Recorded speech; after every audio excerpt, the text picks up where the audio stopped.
ഒരു fried rice ഉണ്ടാക്കിയാലോ?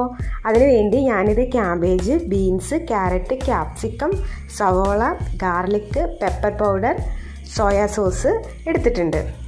അതുപോലെ തന്നെ ബസുമതി റൈസാണ് നമ്മൾ എടുത്തിരിക്കുന്നത്. 5 എഗ്ഗും എടുത്തിട്ടുണ്ട്. ഒരു പാനിൽ വെളിച്ചെണ്ണ ഒഴിച്ച് അതിലേക്ക് നമ്മൾ കുറച്ച് സവോള ചെറുതാക്കി അരിഞ്ഞതും ചേർത്ത് കൊടുക്കുന്നു.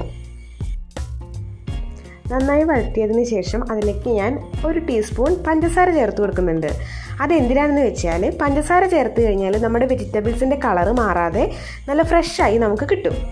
അതിലേക്ക് ഞാനിത് ക്യാബേജും ബീൻസുമാണ് ചേർത്ത് കൊടുക്കുക. ഒരു 10 മിനിറ്റ് കൂടുതൽ കുക്ക് ചെയ്യേണ്ട, പകുതി വേവിൽ വേണം എടുക്കാനായിട്ട്. അതിലേക്ക് ഞാൻ 1 ടീസ്പൂണോളം സോയാ സോസ് ചേർത്ത് കൊടുക്കുന്നു. ഈ സോയാ സോസാണ് കേട്ടോ നമ്മുടെ ഫ്രൈഡ് റൈസിന് മെയിനായിട്ട് ടേസ്റ്റ് കൊടുത്ത്. ഒന്ന് മൂടി വെച്ചേക്കാം. 2 മിനിറ്റിന് ശേഷം തുറന്ന് നോക്കുമ്പോൾ നല്ല അടിപൊളി സ്മെല്ലോട് കൂടിയിട്ട് നമ്മുടെ ഫ്രൈഡ് റൈസ് റെഡി ആയിട്ടുണ്ടാവും.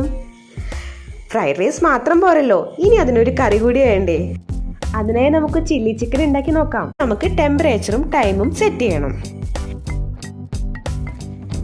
ടെമ്പറേച്ചർ നമുക്ക് ഒരു 200 ഡിഗ്രി സെൽഷ്യസും അതുപോലെ തന്നെ ടൈം നമുക്ക് ഒരു 20 മിനിറ്റുമാണ് ഞാൻ സെറ്റ് ചെയ്തിരിക്കുന്നത്. തക്കാളി സോസ് ചേർത്ത് കൊടുക്കാം. 1 ടീസ്പൂൺ സോയാ സോസും കൂടി ചേർത്ത് കൊടുക്കുന്നു. എന്നിട്ട് നമ്മൾ ഇതിലേക്ക് കോൺഫ്ലവർ കുറച്ച് വെള്ളത്തിൽ ലയിപ്പിച്ചത് ഒന്ന് മിക്സ് ആക്കി എടുക്കാം. ഈ ചിക്കൻ ഒന്ന് സോഫ്റ്റ് ആവാൻ വേണ്ടി ഞാൻ ഒരു 2 മിനിറ്റ് ഒന്ന് അടച്ചു വെച്ചിരുന്നു കേട്ടോ.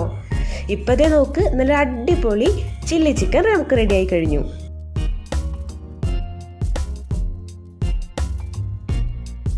ഇനി നമുക്ക് ഒരു സാലഡും കൂടി ഉണ്ടാക്കി നമ്മുടെ ഫാമിലിക്ക് അത്രയും സന്തോഷത്തോടു കൂടി സെർവ് ചെയ്യാം.